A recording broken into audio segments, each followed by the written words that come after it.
ta bong cầm bông phở vậy cây nơi bận tốc từ tua nhiều mà đai ôn nơi bận tốc bài ní khlen pin te bong tro mình bàn tê pro sray miên ca prongประหยัด tới tại chi viện có chi mà đại nhom chốc ní giấy tờ lý chi mình toan trở lọt một vinh tê ta cú tài rong trăm bận tê tiệt tế có ní giấy thả thưa ca thay mỏng mình ấy tê mai túc ở quạt trăm quạt một vinh cầm đai từ bàn hải thưa ca thay mỏng ca chụp chúng chiêng rọt ngay cứ đôi tài khnia mà hộp đài mà đại nhom khất khom thưa quạt mình pa po mùi mặt sọ quạt rồi thả quạt bọc họ ao mình sạchจะปีไงนุ๊กหมกมาได้ขยมมันได้ปะปอระบกอดติดไหลระยะเปปีไข่มาได้ขยมรงจำกอดเจงเตอกราวเตอเพียนเจงปีบรรทุกเปกอดเนบเตะมาได้ขยมสมใบแต่ตัวก็มันเฮียนเมื่อได้ขยมเมื่อคืนกอดเงียบสงัดปีหมุดไงเตอหมุดไงจัดขยมชีจับโดยเกอาไม้ตรลอบเตอเวนเตอร์โมไอไม้บังกัดปัญหาไอโกนเมนเต้อดเตไม้คือขยมสมตัวไม้คือขยมมันหล่อโมไอการูเนอร์ตรอมบันเตกเตอร์ก็กันลองพอดเตอร์หายสตรีได้ตรอมโตรและตุกกาชีจับระยะเปปีแคดับใบขยมกดบานจะเจงเตอร์หายเราพ้นสำลังประหยับลังไม่บองเจ็ดหมกดอกหายบองเตอร์ใต้ประหยับเตอร์ติ้งมาหกไม่บองโจเจ็ดหกเตยได้บองทั่วบ่มพอดมาได้ขยมหมกเตอร์แต่จีเวียงมาได้กดหมกกดใส่สบายเบิดหมดเหมือนเจ็ดไม่ประหยับโจหมกฮอตตามเพลเมนเต้สู้ชมอดให้เดวัยบ้านจีบเนกเนเปียขอเอาเกงหยบเตี้ยก้นปลอกขยมระวลเป็นมวยประคายอันจีก้นประสาเหมือนแจ็คช่วยบันติดสอสู้ชมอดเตยจูดการโรเตอร์เนเลออัดมินทูลีออกหายไออันเฟอร์กาอดลือเต้เนมิงเนขนมเตนี้ขยมมันแมนจีเนบมราเต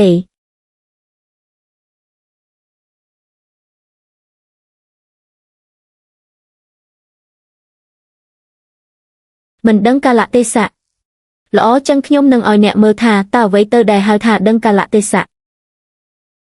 โอนสตูเตอร์นะจีเวียงตาโปรสเรมีนกาปรงประหยัดมันไอจังเต้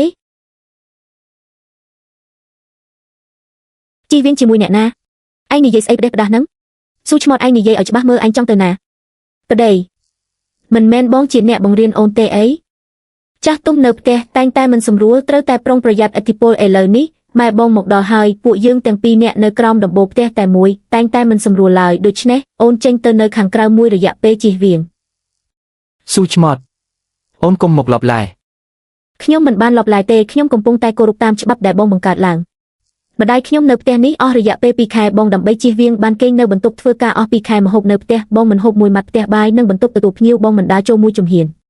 ไอเลนี้ดอเวนไม่บองมาดองหายดับใบบองฮังกาโกรุกจมปูมาได้บองขยมก็กู้แต่จีเวียงได้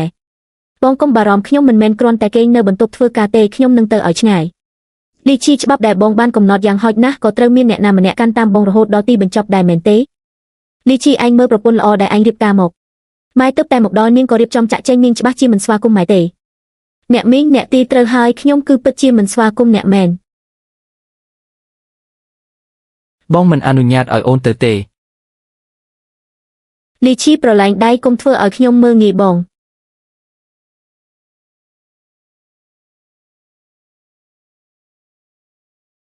มันต้อนดอดอกนิตีพองตุรศัพท์ก็เตมกจีเรือยมันชบโชมวยไฮมวยตีดขยมมันตัวเตขยมมันประหยับคือกอดเตได้ประหยับโอนเจงเตอหายตาเนนาจีเนบองไกลเตะไข่นี้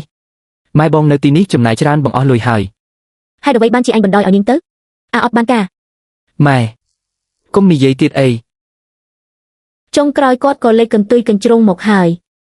มันแมนคลายขยมจะเจงเตคือคลายขมิ้นเนบองคลายเตะขมิ้นเนเฟื่อจีเนบอมราเกิดคลายดำใบเมื่อไทยมาได้กอดโมโอนตรลบหมกวิญหายบองดังสลับหายท่าโอนกรอนแต่ข้างมวยเป้ปนเนาะ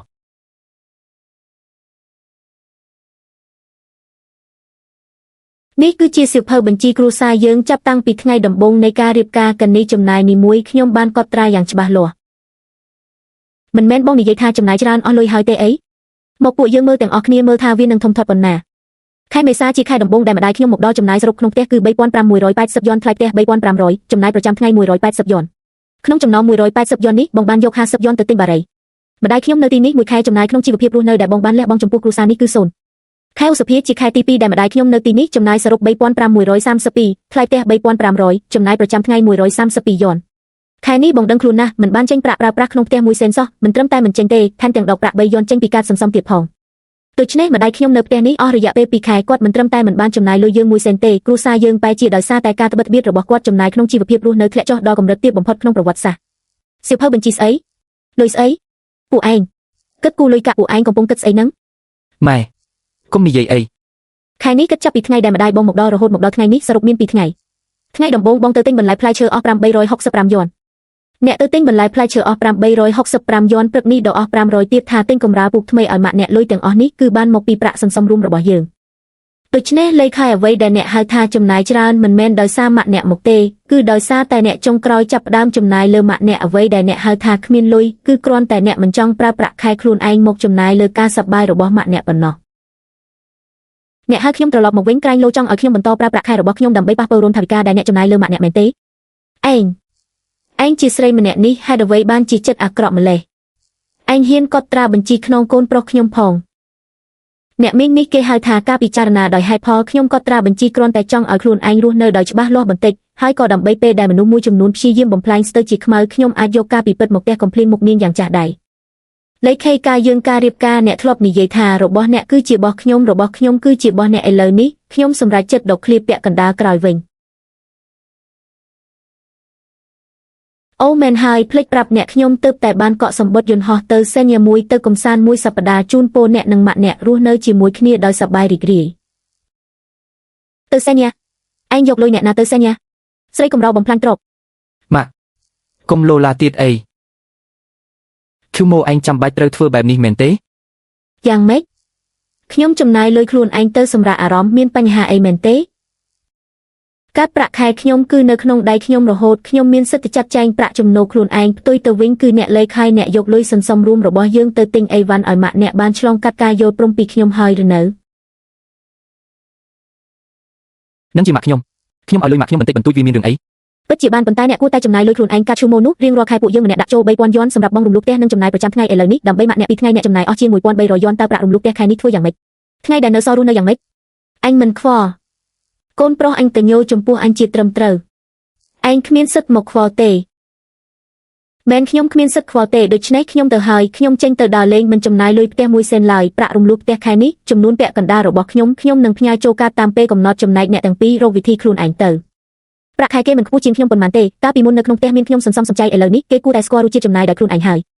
យឃើមឯងមិនអាចធ្វើបែបនេះទេពួកយើងជាប្តីប្រពន្ធកាលពីម៉ាក់ខ្ញុំត្រូវអ្នកធ្វើឲ្យអាម៉ាស់មុខ2ខែតើហេតុអ្វីអ្នកមិនចង់ចាំថាពួកយើងជាប្តីប្រពន្ធកាលពីអ្នកដើម្បីកិច្ចគ្រោះទុកខ្ញុំចោលម្នាក់ឯងក្នុងបន្ទប់គេងតើហេតុអ្វីអ្នកមិនចង់ចាំថាពួកយើងជាប្តីប្រពន្ធកាលពីម៉ាក់អ្នកទើបតែមកបានមួយថ្ងៃក៏ចង្អុលមុខបញ្ជាខ្ញុំអ្នកឲ្យខ្ញុំយកយល់គាត់បន្តិចតើហេតុអ្វីអ្នកមិនចង់ចាំថាពួកយើងជាប្តីប្រពន្ធម្យ៉ាងទៀតគេមិនមែនត្រូវដាក់ចូលកាត3000យួនរៀងរាល់ខែទេឯងកត់ត្រាការបរិច្ឆេទដល់ថ្ងៃកំណត់មិនបានដាក់ឬដាក់មិនគ្រប់ក៏រូបថតអេក្រង់ទុកដែរនេះបញ្ជាក់ថាគេមិនបានបំពេញការប្រកិច្ចហិរញ្ញវត្ថុរវាងប្តីប្រពន្ធមានប្រៀបចំពោះយើងជាងអរគុណឯងណាស់កាលនេះឯងគុំលុបនេះហើយក៏គុំហ្វ្រេសទុកឲ្យវានៅដែរប៉ុន្តែឯងត្រូវត្រួតពិនិត្យប្រវត្តិប្រតិបត្តិការរៀងរាល់ថ្ងៃឲ្យតែមានការចំណាយទឹកប្រាក់ធំត្រូវរូបថតអេក្រង់ទុកភ្លាមហេតុអ្វីដើម្បីរៀបចំផុសតាងប្រសិនបើគេឈ្មោះឱកាសពេលឯងមិននៅផ្ទៃទ្រព្យសម្បត្តិរួមឲ្យម៉ាក់គេឬបងស្រីគេដល់ពេលនោះគេនឹងត្រូវចែកបានតិចឬមិនបានចែកសោះបងស្រីគេឡៃឆែនក៏មិនមែនជាមនុស្សងាយស្រួលដោះស្រាយដែរបានហើយឯងទៅដើរលេងឲ្យសប្បាយសម្រាប់អារម្មណ៍ទៅគុំគិតច្រើនពេកមេឃក្រមុកមានខ្ញុំជួយត្រឲ្យមានមិត្តភក្តិម្នាក់ដែលនៅខាងយើងយ៉ាងរឹងមាំមិនថាពេលណាក៏ដោយពិតជាល្អណាស់ចំពោះមនុស្សដូចជាលេខឯងមិនអាចអត់ធ្មត់បានទេឯងកាន់តែអត់ធ្មត់គេកាន់តែគិតថាឯងងាយជិះជាន់ខ្ញុំយល់ហើយយ៉ាវឆែននិយាយត្រូវខ្ញុំត្រូវតែយកវាមកក្តាប់ក្នុងដៃជាមុនសិនលេខឯងមិនតបខ្ញុំមិនអីទេម៉ាក់គេគឺជាចំណុចខ្សោយរបស់គេហើយក៏ជាកាក់ចូលរបស់ខ្ញុំដែរមិនទាន់ដល់1នាទីផងមើលទៅពាក្យថាម៉ាក់អ្នកមានប្រសិទ្ធភាពជាងអ្វីទាំងអស់ផុសតាងនៅក្នុងដៃហើយរឿងបន្ទាប់ពីនេះប្រគល់ឲ្យយ៉ាវឆែនចំណែកខ្ញុំត្រូវទៅរស់នៅឲ្យបានល្អប៉ុន្មានថ្ងៃមេឃាវស្រមោលថ្ងៃឆ្នេរខ្សាច់រលកសមុទ្រខ្ញុំកេងភ្ញាក់តាមធម្មជាតិរៀងរាល់ថ្ងៃញ៉ាំគ្រឿងសមុទ្រស្រស់ដើរតាមឆ្នេរសមុទ្ររហូតដល់ជោគជើងខ្ញុំមានអារម្មណ៍ថាខ្លួនឯងហាក់ដូចជាមានជីវិតរស់ឡើងវិញ3ថ្ងៃគេមិនដែលទូរស័ព្ទមួយខ្សែមិនដែលផ្ញើសារមកមួយសន្លឹកគេប្រហែលជាគិតថាខ្ញុំដើរលេងឆ្អែតហើយនឹងត្រឡប់ទៅវិញដោយស្ដាប់បង្គាប់គេគិតខុសហើយថ្ងៃទី4នៃការវិស្មកាលលេខហើយមិនបានទូរស័ព្ទមួយខ្សែសោះខ្ញុំថែមទាំងគិតថាលើកនេះគេចេះអត់ធ្មត់ហើយឈ្មោះឯងមានន័យថាម៉េចម៉ាក់ទូរស័ព្ទមកយំប្រាប់ខ្ញុំថាឯងធ្វើបាបគាត់ថែមទាំងទិញកប់ផ្ដាច់ទៀតផងខ្ញុំមិនបានទិញផ្ដាច់ទេខ្ញុំគ្រាន់តែចេញមកដើរលេងឯងនៅមានមុខទៅដើរលេងទៀតលេខខែនិយាយថាលុយក្នុងផ្ទះទាំងអស់ត្រូវឯងគ្រប់គ្រងមិនឲ្យគេមួយសេនសោះឥឡូវល្អណាស់ឯងកាន់លុយទៅហឺហានៅខាងក្រៅខ្លួនឯងយកលុយអ្នកណាទៅចំណាយលុយប្រាក់ខែខ្លួនឯងប្រាក់ខែឯងមិនមែនជាលុយផ្ទះពួកយើងដែរទេ ឯងការជាមួយលេខេមនុស្សរបស់ឯងគឺជាមនុស្សតកូលលុយរបស់ឯងប្រកាសជាលុយត្រកូលឡើយដែរជាត្រឹមត្រូវឡើយសិនខ្ញុំទូលមាននាងមុនពេលនិយាយត្រូវទៅរៀនច្បាប់សិនការចូលគ្រួសារឡើយមិនមែនមានន័យថាខ្ញុំត្រកូលឡើយទេកាត់ប្រាក់ខែខ្ញុំចាប់តាំងពីរៀបការរហូតដល់ឥឡូវមិនដែលឲ្យលេខខៃប៉ះពាល់មួយសេនឡើយមិនទាន់ដល់លើកនាងជាបងស្រីខ្លាយរៀបការចេញក្រៅមកបង្រៀនខ្ញុំពីរបៀបចំណាយលុយទេបានទោះជាលុយខ្លួនឯងក៏ដោយចុះឯងបោះបង់ចោលមិនខ្វល់ខ្វាយបែបនេះអីលេខខៃជាប្រុសម្នាក់ឯងត្រូវធ្វើការផងត្រូវថែទាំមនុស្សចាស់ផងគេធ្វើរួចទេធ្វើមិនរួចគេអាចជួលអ្នកបម្រើបានតើជួលអ្នកបម្រើមិនអស់លុយទេឯងយកលុយក្នុងផ្ទះទៅអស់ហើយគេបានអីទៅជួលខ្ញុំមិនបានយកលុយដែលមិនមែនចុះខ្ញុំទៅមួយសេនណាឡើយខ្ញុំមិនខ្វល់ប្រុសខ្ញុំនិយាយកាន់តែធំខ្ញុំកាន់តែមិនស្ងប់ចិត្តមនុស្សដូចជាលេខខៃមិនដែលចេះចេញមុខដោយខ្លួនឯងទេលើកលែងតែថៃឌីងបានចែក5,000លុយសអ្នកប្រមូលលីសានលីឈីទីបំផុតអ្នកនៅតែធ្វើវាដែរគាត់បានឆក់ឱកាសពេលខ្ញុំមិននៅយកលុយបងថ្លៃផ្ទះរបស់យើងវេទៅឲ្យបងស្រីរបស់គាត់ប្រែថាការទូរស័ព្ទមកនេះមិនមែនដើម្បីមកវ៉ាទេគឺដើម្បីសម្រួលចិត្តខ្ញុំនិងពន្យាពេលឲ្យគាត់សោះស៊ូម៉ូឲ្យបងនិយាយពាក្យចេញពីចិត្តប្រាប់ឯងណាយើងជាគ្រួសារតែមួយមានរឿងអីបិទទ្វារនិយាយគ្នាមិនបានលីសានបងប្រកាសទេថាចង់ឲ្យខ្ញុំត្រឡប់ទៅនិយាយល្អជាមួយពួកបងប្រកាសតើបងរងចាំឯណាប្រញាប់ត្រឡប់មកវិញមកបងចង់ឲ្យខ្ញុំទៅវិញខ្ញុំនឹងទៅវិញប៉ុន្តែលើកនេះមិនមែនទៅសុំទោសទេគឺទៅរៀបចំរឿងរ៉ាវឲ្យរៀបរយស្អែកជើងដំបងគេខ្ញុំបានផ្ញើសារទៅជើឈៀនគ្មានពាក្យអិតប្រយោជន៍មួយម៉ាត់នាងយល់ព្រាមលីឈីលីសានពួកឯងមិនមែនចង់ឲ្យខ្ញុំទៅវិញទេល្អខ្ញុំនឹងទៅវិញខ្ញុំទៅវិញដើម្បីគិតបញ្ជីនេះជាមួយពួកឯងឲ្យច្បាស់លាស់អូដាច់ចិត្តត្រឡប់មកវិញហើយចូលមកអាមនព្រៃនៅខាងក្រោយនោះជុំគ្នាហើយ3នាក់មិនខ្វះម្នាក់ណាទេកុំឲ្យខ្ញុំបាច់ដើររកម្ដងមួយម៉ូម៉ូអូនត្រឡប់មកវិញហើយត្រឡប់មកវិញល្អហើយមនុស្សក្នុងគ្រួសារតែមួយគ្មានរឿងអីដែលកាត់មិនដាច់នោះទេកុំប្រញាប់ខ្ញុំរងចាំពេញមួយផ្លូវហើយចាំ30វិនាទីទៀតខ្ញុំនឹងចាក់សោទ្វារមានអ្នកណាអាចពន្យល់ខ្ញុំបន្តិចបានទេតើមានរឿងអីកើតឡើងអូយគ្រាន់តែលុយ5,000នឹងធ្វើផ្អើលអីម្លេះ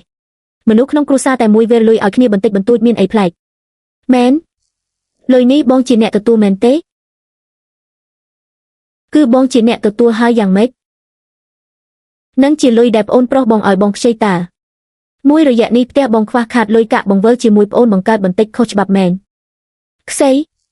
អីចឹងមានលិខិតខ្ចីបូទេយើងជាបងប្អូនបង្កើតណាបងស្រីបង្កើតខ្ចីលុយប្អូនប្រុសបង្កើតចាំបាច់មានលិខិតខ្ចីបូស្អីមនុស្សហើយនេះមិនក៏ប្រកែកច្រើនម្លេះល្អទោះបីជាគ្មានលិខិតខ្ចីបូចុះលុយដែលគេឲ្យបងខ្ចីជាលុយផ្ទាល់ខ្លួនរបស់គេឬជាទ្រព្យសម្បត្តិរួមប្តីប្រពន្ធរបស់ខ្ញុំនឹងគេលុយដែលគេឲ្យបងខ្ចីជាលុយផ្ទាល់ខ្លួនរបស់គេមិនពាក់ព័ន្ធជាមួយឯងទេដណ្ដើមនិយាយលឿនមែនខ្លាចលីឈីនិយាយផ្លាត់មាត់មែនទេកាត់មួយនេះចាប់តាំងពីថ្ងៃដំបូងដែលយើងការហើយរៀងរាល់ខែតែងតែមានការផ្ញើលុយចូលមិនដែលខានដើម្បីបង់ថ្លៃផ្ទះថ្លៃទឹកថ្លៃភ្លើងលុយគ្រប់កាក់គ្រប់ផ្សេងនៅក្នុងនោះគឺជាទ្រព្យសម្បត្តិរួមរបស់ខ្ញុំនិងអ្នកលីឈីខ្ញុំនិយាយត្រូវទេដូច្នេះអ្នកមិនបានឆ្លងកាត់ការយល់ព្រមពីខ្ញុំហើយយកលុយទៅវេឲ្យបងស្រីរបស់អ្នកលីឈីអានឹងមិនមែនហៅថាខ្ចីទេគេហៅថាការលួចផ្ទេទ្រព្យសម្បត្តិរួមប្តីប្រពន្ធតាមផ្លូវច្បាប់មានន័យថាយ៉ាងម៉េចត្រូវការឲ្យខ្ញុំពន្យល់អ្នកបន្តិចទេឯងនិយាយផ្ដេសផ្ដាស់អីផ្ទេទ្រព្យសម្បត្តិស្អីឯងកុំមកបំភ័យគេនៅទីនេះខ្ញុំមិនបានបំភ័យបងទេបងស្ដាប់សំឡេងនេះមើលទៅថាច្បាស់ឬអត់យោងតាមបទបញ្ញត្តិស្ដីពីអាពាហ៍ពិពាហ៍និងគ្រួសារនៃក្រមរដ្ឋវិន័យក្នុងអំឡុងពេលអាពាហ៍ពិពាហ៍ប្រសិនបើភាគីម្ខាងលាក់បាំងផ្ទេលក់ឬបំផ្លាញទ្រព្យសម្បត្តិរួមប្តីប្រពន្ធឬបង្កើតបំណុលคล้ายៗដើម្បីកេងបន្លំទ្រព្យសម្បត្តិភាគីម្ខាងទៀតពេលលែងលះបែងចែកទ្រព្យសម្បត្តិភាគីនោះអាចនឹងទទួលបានចំណែកតិចឬមិនទទួលបានតតែសោះសំឡេងថតនេះគឺជាអ្វីដែលខ្ញុំបានពឹងឲ្យមិត្តភក្តិជិតស្និទ្ធរបស់ខ្ញុំជួយថតឲ្យការពីយប់មិញនាងជាប្រឹក្សាច្បាប់នៅការិយាល័យមេធាវីអ្វីដែលខ្ញុំរងចាំគឺខណៈពេលនេះឯងពួកគេទាំង3នាក់ទីបំផុតបានយល់នៃពាក្យថាច្បាប់ហើយឥឡូវនេះយល់ច្បាស់ហើយឬនៅលុយ5,000នេះបងសងឬមិនសងលីសានបងឃើញហើយឬនៅនេះជាមនោសញ្ចេតនាបងប្អូនដែលឯងខំប្រឹងការពារស្ទើររក្សាសាច់នោះដល់ពេលមានរឿងនាងមិនព្រមនិយាយជួយឯងសំបីតែមួយម៉ាត់អូខេមើលទៅប្រហែលជាមិនបំណងនឹងសងទេអាឡូជើឈៀនគឺខ្ញុំផុសតាងខ្ញុំប្រមូលបានអស់ហើយឯងជួយតាក់ទងមេធាវីចាំងឲ្យខ្ញុំបន្តិចត្រូវហើយគឺមេធាវីចាំងដែលពូកែខាងរឿងក្តីលែងលះនោះប្រាប់គាត់ថាខ្ញុំសម្រេចចិត្តហើយខ្ញុំចង់ដាក់ពាក្យប្តឹងលែងលះនាងស្រីចង្រៃនាងហ៊ានលែងលះជាមួយកូនប្រុសខ្ញុំផងគ្រួសារលីយើងទៅសាងកម្មពៀជាមួយអ្នកណាទើបបានរៀបការជាមួយស្រីកាចសាហាវដូចជានាងអត់មានសេចក្តីសុខសោះនាងហ៊ានស៊ូម៉ូនាងហ៊ានលីសានចាប់តាំងពីពេលដែលឯងទទួលយកលុយ5,000នោះសង្គ្រាមមួយនេះឯងចាញ់បាត់ទៅហើយឯងសុំមុខហើយ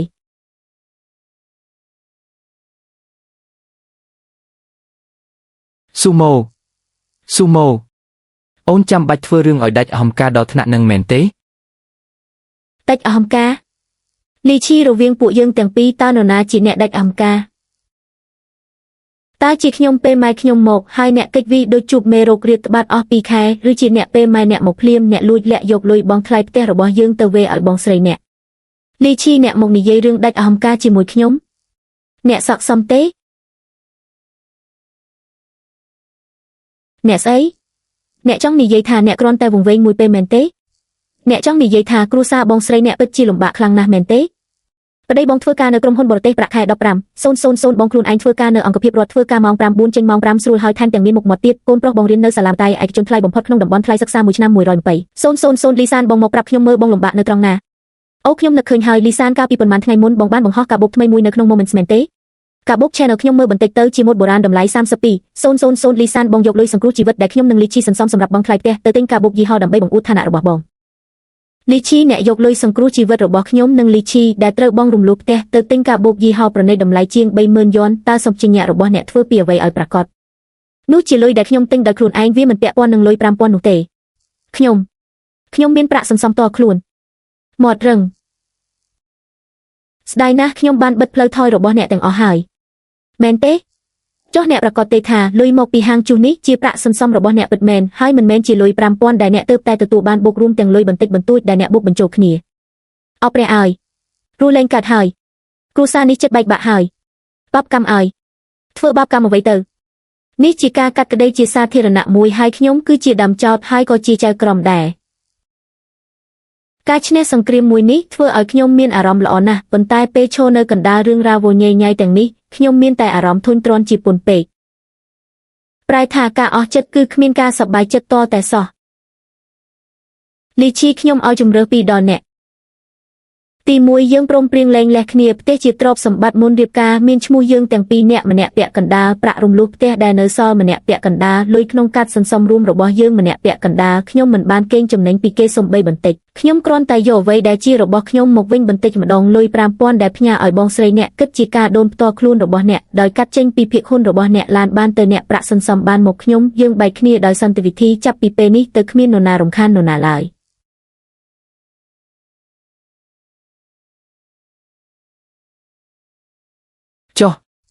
ចុះទី2តើជំរើសទី2ជាអ្វីជំរើសទី2ជួបគ្នានៅតុលាការសៀវភៅបញ្ជីកំណត់ត្រាផ្ទេរប្រាក់ខ្សែអាត់សម្លេងនិងភស្តុតាងទាំងអស់នឹងត្រូវប្រគល់ជូនមេធាវីរបស់ខ្ញុំនៅថ្ងៃស្អែកខ្ញុំនឹងស្នើសុំចៅក្រមដោយផ្អែកលើហេតុផលដែលអ្នកផ្ទេរទ្រព្យសម្បត្តិរួមប្តីប្រពន្ធដោយអយុត្តិធម៌និងបង្កការឈឺចាប់ផ្លូវចិត្តយ៉ាងធ្ងន់ធ្ងរដល់ម្ដាយខ្ញុំក្នុងកំឡុងពេលរៀបការដោយទាមទារឲ្យអ្នកចាក់ចេញដោយដៃទេ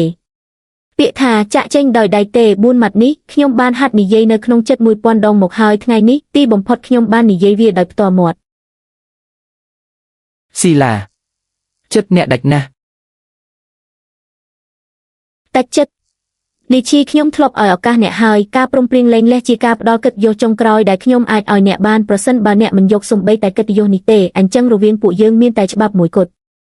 ការឈឺចាប់បំផុតគឺការអស់ចិត្តពេលដែលមនុស្សស្រីម្នាក់ខកចិត្តយ៉ាងខ្លាំងចំពោះមនុស្សប្រុសម្នាក់នាងពិតជាអាចរឹងមាំរហូតដល់គ្មានអ្វីអាចបំផ្លាញបានឡើយមិនអាចដាច់ខាតផ្ទះមួយក្នុងនេះជារបស់គ្រួសារលីយើងហេតុអ្វីត្រូវចែកឲ្យអ្នកពាក់កណ្ដាលកុំយកសັບឲ្យសោះកុំសង្ឃឹមឲ្យសោះអ្នកមីងអ្នកប្រហែលជាភ្លេចហើយផ្ទះមួយក្នុងនេះគ្រួសារខ្ញុំបានបង់ប្រាក់មុន200,000 យ៉នដែរស្ខ្មៅច្បាស់លាស់សរសេរនៅក្នុងកិច្ចព្រមព្រៀងមុនរៀបការលុយ200,000ដែលអ្នកមីងធ្លាប់លោឡាខ្លាំងបំផុតកាលពីឆ្នាំនោះបានក្លាយជាដៃគោចុងក្រោយដែលខ្ញុំបោះបិទផ្លូវអ្នកមីងនៅថ្ងៃនេះគេដឹងថាគ្រប់ម៉ាត់ដែលខ្ញុំនិយាយគឺជាការពិតសៀវភៅបញ្ជីកំណត់ត្រាផ្ទេរប្រាក់ខ្សែអាត់សម្លេងគេគ្មានឱកាសឈ្នះតតែសោះពាក្យចាក់ចេញដោយដៃទេ4ម៉ាត់នេះចាប់ពីពេលនេះទៅបានក្លាយជាកាំបិតដែលព្យួរនៅលើក្បាលរបស់គេនេះគឺជាលទ្ធផលនៃសង្គ្រាមមួយនេះគ្មាននរណាជាអ្នកឈ្នះទេមានតែមនុស្សដែលបាក់បែកបេះដូងប៉ុណ្ណោះមកគីពួកយើងពិតជាមិនអាចត្រឡប់ទៅដូចដើមវិញបានទេមែនទេមិនអាចត្រឡប់ទៅវិញបានទេលីឈីចាប់តាំងពីពេលដែលអ្នកចាត់ទុកម៉ាក់ខ្ញុំជាអ្នកក្រៅហើយចាត់ទុកខ្ញុំជាអ្នកបម្រើគឺមិនអាចត្រឡប់ទៅវិញបានទៀតឡើយ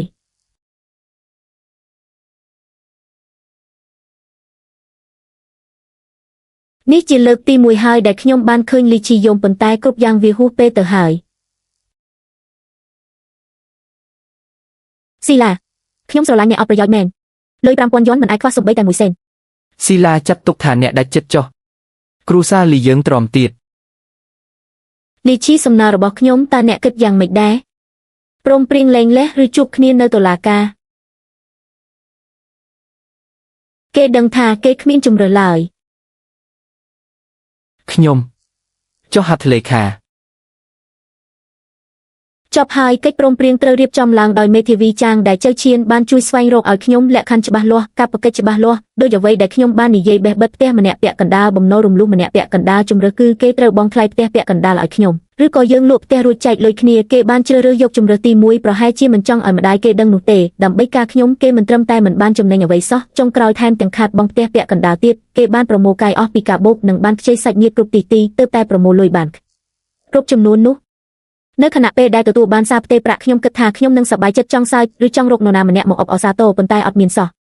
ខ្ញុំគ្រាន់តែមានអារម្មណ៍ថាលំហែកែវភ្នែកស្រឡះដូចជាបានទម្លាក់ថ្មដ៏ធំមួយចេញពីទ្រូងនេះមិនមែនជាជ័យជំនះទេនេះគ្រាន់តែជាការរំដោះខ្លួនប៉ុណ្ណោះកិច្ចព្រមព្រៀងខ្ញុំចុះហត្ថលេខារួចហើយមកគីតើទៅថ្ងៃមុខអ្នកមានគម្រោងអ្វីដែរមិនមែនជារឿងរបស់អ្នកទេ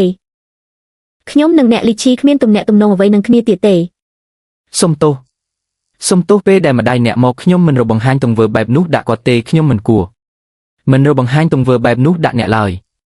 និយាយរឿងទាំងនេះឥឡូវនេះតើមានន័យអ្វីទៀតគ្មានទៀតទេ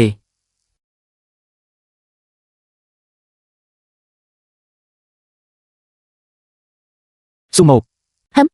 ថែរក្សាខ្លួនផង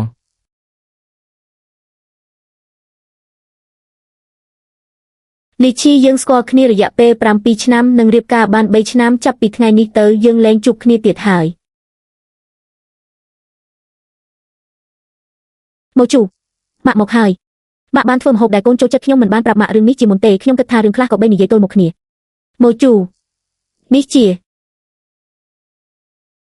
កូនរងការឈឺចាប់ច្រើនហើយលែងលះគ្នាល្អហើយលែងលះទៅគ្មាននរណាហ៊ានធ្វើបាបកូនទៀតទេថ្ងៃមុខម៉ាក់នៅមើលថែកូនតែម្នាក់គត់ខណៈនោះទើបខ្ញុំយល់ថាមនុស្សដែលស្រឡាញ់ខ្ញុំដោយគ្មានលក្ខខណ្ឌនៅលើโลกនេះគឺមានតែគាត់ម្នាក់គត់រហូតមក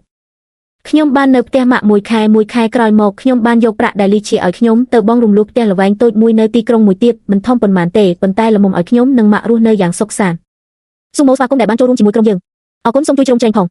ការងារថ្មីបរិយាកាសក្រុមហ៊ុនថ្មីល្អណាស់ហើយសហការីទាំងអស់ក៏មានចិត្តល្អដែរជីវិតរបស់ខ្ញុំប្រហែលជាចាប់ផ្ដើមចូលកន្លងល្អវិញហើយមកជួបប្រាប់រឿងភាគធំមួយកាវលីហ្វាបន្ទាប់ពីអញចាក់ចេញទៅនាងនៅផ្ទះនោះមិនទាន់បានមួយសប្តាហ៍ផងក៏ឆ្លោះប្រកែកគ្នាយ៉ាងខ្លាំងជាមួយលីឈីហើយត្រឡប់ទៅស្រុកកំណើតវិញបាត់ហើយអូហេតុអ្វីទៅចុះមានហេតុអ្វីទៀតលីឈីគ្មានលុយក្នុងហោប៉ៅទៀតទេមិនអាចបំពេញតម្រូវការផ្សេងរបស់នាងបានទៀតឡើយអូហើយមានរឿងល្អមើលជាងនេះទៀតរឿងដែលលីសានលួចមានទំនាក់ទំនងជាមួយលីជេត្រូវបានប្តីនាងដឹងហើយឥឡូវនេះគ្រួសារទាំងពីរវឹកវរខ្លាំងណាស់ឬថាកំពុងរៀបចំឡើងលះគ្នាដែរពាក្យថាកម្ពុជាមិនដែលអវត្តមានទេវាកំពុងតែរងចាំវិញប៉ុណ្ណោះថ្ងៃដែលផ្លាស់ជោគផ្ទះថ្មីអាកាសធាតុល្អខ្លាំងណាស់មកជូដើមឈើមួយធូរជាងនេះត្រូវដាក់ណីណាដាក់លើតុតែទៅម៉ាក់មើលទៅស្អាតទេស្អាតតើភ្លឺស្រឡះជាងផ្ទះចាស់របស់ពួកយើងឆ្ងាយណាស់ខ្ញុំបានទិញរុក្ខជាតិបៃតងជាច្រើនហើយរៀបចំរដានឲ្យទៅជាសួនច្បារតូចមួយមកជូម៉ាក់មានអារម្មណ៍ថាពេលនេះទើបជាការរស់នៅពិតប្រាកដត្រូវហើយម៉ាក់នេះហើយជាជីវិតដែលគួរតែមានសេចក្តីស្ងប់ស្ងាត់មានតែភាពស្ងប់ស្ងាត់និងកក់ក្ដៅអូយព្រះនាងតូចរបស់ខ្ញុំទីបំផុតបានកើតជាថ្មីហើយខ្ញុំប្រាប់ហើយថាចាក់ចេញពីកន្លែងក្តៅក្រហាយនោះទើបឯងអាចរស់ឡើងវិញបានអ្នកមកស្រួចមកញ៉ាំតែមកពួកឯងដឹងទេថាប្រធាននាយកដ្ឋានថ្មីនៅក្រុមហ៊ុនយើងធ្វើម៉ូតសក់មិនដែលជន់គ្នាមួយថ្ងៃណាទេអូយមនុស្សនៅទីក្រុងចេះប្រណិតម្លេះរសៀលនោះខ្ញុំសើចរហូតចុកពោះខ្ញុំខានសើចបែបនេះយូរណាស់មកហើយអើប្រាប់ឯងរឿងមួយរឿងអីនឹងធ្វើស្ងាត់ម្លេះខ្ញុំមានមិត្តភក្តិប្រុសម្នាក់នៅលាវសង្ហាមានលុយចរិតក៏ល្អទៀតខ្ញុំបានប្រាប់រឿងឯងឲ្យគេស្ដាប់គេមានអារម្មណ៍ចាប់អារម្មណ៍ខ្លាំងណាស់ឈៀនឯងកុំប្រញាប់បដិសេធអីគិតថារាប់អានមិត្តម្នាក់ទៀតទៅគេពិតជាល្អណាស់ជួបគ្នាម្ដងទៅបើគ្មានអារម្មណ៍ថ្ងៃក្រោយឈប់ជួបទៅតើល្អទេតាមពិតនៅខណៈនោះក្នុងចិត្តខ្ញុំមានការភ័យខ្លាចប៉ុន្តែពេលខ្ញុំមើលភ្នែកឈៀនខ្ញុំក៏ថាប្រហែលជាលើកនេះអាចនឹងខុសពីមុនកន្លែងជួបគ្នាគឺឈៀនជាអ្នកជ្រើសរើសខ្ញុំបានឈរមុខកញ្ចក់20នាទីមុនពេលចេញដំណើរដូរខោអាវ3កំភ្លេចុងក្រោយក៏ដូរមកកំភ្លេទី1វិញខានជួបមនុស្សថ្មីយូរហើយភ័យរហូតបែកញើសបាតដៃខ្ញុំគិតថាខ្លួនឯងលែងរំភើបចិត្តទៀតហើយប៉ុន្តែនៅខណៈនោះពន្លឺព្រះអាទិត្យអោសនឹងខណៈពេលដែលគាត់ងាកក្រោយមកបេះដូងរបស់ខ្ញុំក៏លោតញាប់ភ្លាម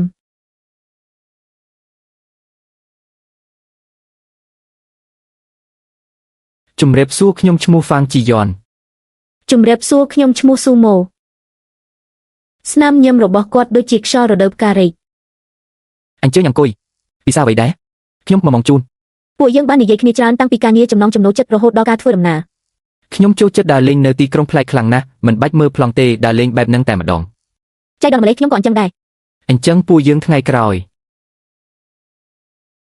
ខ្ញុំភ្ញាក់ផ្អើលដែលឃើញថាពួកយើងមានប្រធានបទនិយាយត្រូវគ្នាច្រើនម្លេះខែក្រោយមានកម្មវិធីដើរកម្សាន្តនៅភ្នំមូកាន់តើអ្នកមានចាប់អារម្មណ៍ទេ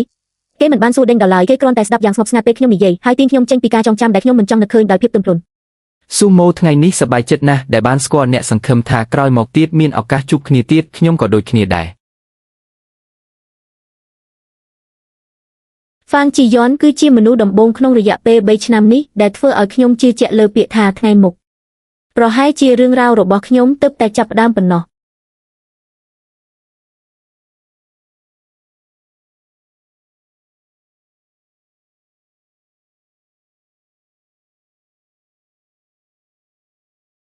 ម៉ូជូ